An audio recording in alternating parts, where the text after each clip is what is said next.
Negativ düşüncələrdən necə azad olaq? Ən çox verilən suallardan biri. Və ən çox da bu sualı təşvişli insanlar verir. Baxın, oturduğunuz yerdə sakitcə oturmusunuz, heç kəsə dəymirsiniz, heç bir şey baş vermir və qəfil ağlınıza negativ bir fikir gəlir. Birdən mənə nəsə olar, birdən xəstələnərəm, birdən atama, anama nəsə olar, birdən övladıma nəsə olar, birdən mən gedib bu xoşa gəlməz bir hərəkəti eləyərəm. Yəni, dəhşətli, sizi təşvişə salacaq, qorxudacaq bir fikir gəlir. Və həmin an siz təşvişə düşürsünüz, özünüzü itirirsiniz, nə edəcəyinizi bilmirsiniz. Və həmin fikirdən, o düşüncədən azad olmağa çalışırsınız. Onu içinizdən uzaqlaşdırmağa çalışırsınız. İki məqamı qeyd eləmək istəyirəm. Birinci, bu negativ düşüncələr hər kəsdə olur. Bax, bildiyiniz hər kəsdə. Sadəcə olaraq təşvişli insanlar həmin düşüncədə, həmin fikirlərdə takılıb qalır.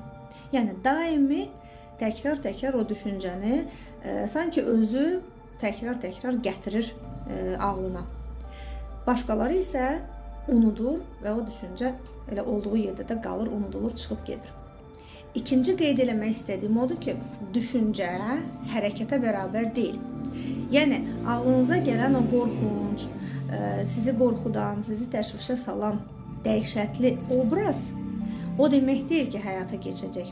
O demək deyil ki, siz həmin o düşüncəni həyata keçirəcəksiniz və ya həmin o düşüncə reallaşacaq və mütləq ki, həyata keçəcək.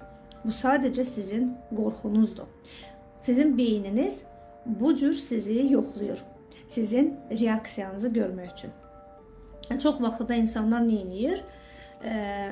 Negativ düşüncə gəldiyi zaman təşvişə düşür və o düşüncədən bayaq dediyim kimi azad olmağa çalışır. Bunu etmək əvəzinə o düşüncəyə icazə verin ki, olsun. Onun var olmağına icazə verin.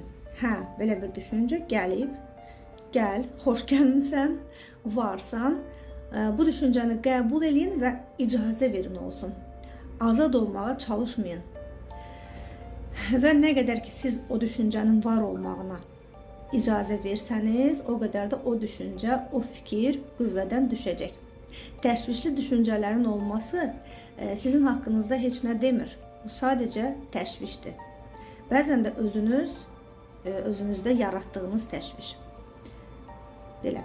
Və təbii ki, əgər bu hallar həqiqətən də sizi aşırı dərəcədə narahat edirsə, mütləq psixoterapiya keçin ki, düşüncələrinizdə, inanclarınızda o səhvləri tapıb, düşüncələrinizi dəyişib, həyatınızı daha rahat, daha keyfiyyətli yaşaya biləsiniz. Belə.